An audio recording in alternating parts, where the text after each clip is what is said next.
Welcome to Being Humankind with your hosts Brian, Mike, and Neely.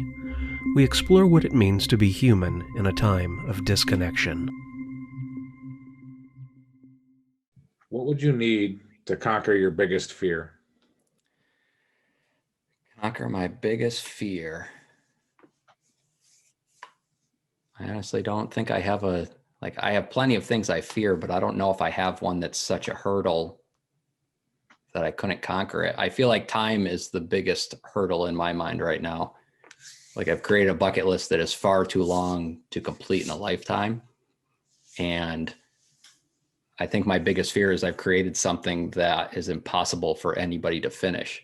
And it's really hard to like set up the next caretaker of Ahab or things like that with something that I'm already holding so high up. Like it has to restart and whoever's next has to, do it their own way type of thing. But I feel like I put too much on there for me to finish and it's not supposed to be finished. Do you think, your grandfather probably didn't expect you to do what you did with Ahab, so I wonder what the next generation would. Right. So I compare that to like they didn't have cameras. So they were just more storytellers around a fire with a, bottle of bourbon type of thing. I committed to doing visuals all the time everywhere we went, but I am horrible at social media with it. Like today, President's Day, I have a picture with him at Mount Rushmore. It looks like he's the fifth head on there type of thing. And I just it's what time is it? 9:00. I didn't do it today. Right. I'm horrible at that stuff. But if I gave my nephew my phone, he would be posting 4 times a day type of thing. Right. Or he will be, he's 10, but it's just one of those things where the next generation will do things that are fairly easy, but I didn't grow up with all this stuff. So I'd rather be out doing it than showing people in that sense. So I think I'm bad at that. And I think it'll reflect the skill set of whoever is the next caretaker. It'll reflect on what they're passionate about and what they bring to the table with it.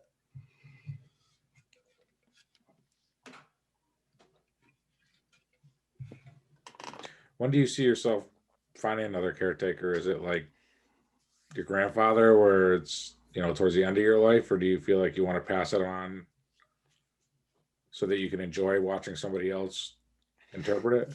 So there's 2 different ways it goes. Cause when they gave them to me, within the next year, they were all gone. So I truly think like the lifeblood of them, it's like when you retire, if you don't have a hobby, you're like, what do I do type of it. When you don't feel like you have a goal, you're just like, okay, it's time for me to go. Right. But if you have a hobby, you could live to be 120 years old and not even realize it, having that routine or having a garden or whatever it is. So I'm sort of scared to pass it on before I physically, literally cannot do it anymore, because I feel like I've put so much of my energy into this statue that without it being around, I don't have enough to keep going myself. And like it's hours of my day. If I'm not out doing something, it's in my head thinking of the next thing, doing something. So it's a big piece of my life. But like you just said, I would love to see what was happening with them if I got to see other people enjoying it. Because if I did this right, Ahab shouldn't need me carrying him around to have the same results, right?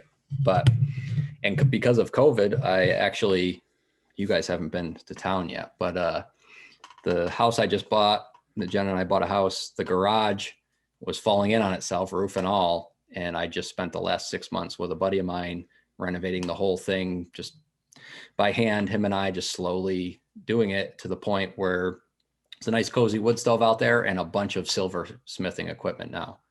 And that was something I always thought when I retire and couldn't lift him, I could easily lift up a torch and a little bit of silver. So I moved that up a little bit to start doing it in the next couple months.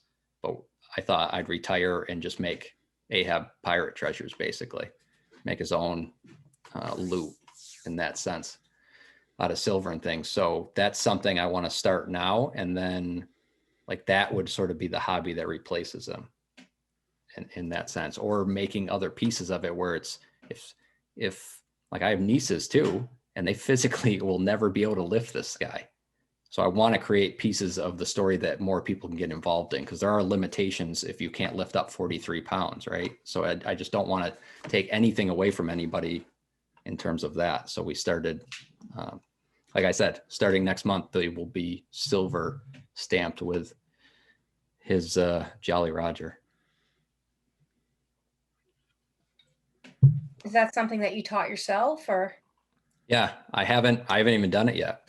It's something it's like anything now. You watch YouTube videos enough, you're a professional, or, put in thousands of hours into it. But it's one of those things I'd rather learn by trial and error. I've always enjoyed the thought of being an apprentice instead of getting, like, I have a college degree, but getting a college degree is just sort of jumping through hoops to show you can jump through hoops at this point. Like, it's not what they're pitching to everybody. I hope my employer is not listening, but it's just one of those things. Like, you're either there to learn something, or you're there to just get pushed through the machine type of thing. And the same thing with this, like anything you're passionate about, you should invest enough time to be able to teach yourself. And along the way, you can get other teachers and other experiences to help you learn more or different skills. But if you don't have enough passion to learn it yourself by yourself, you shouldn't get into it in the first place.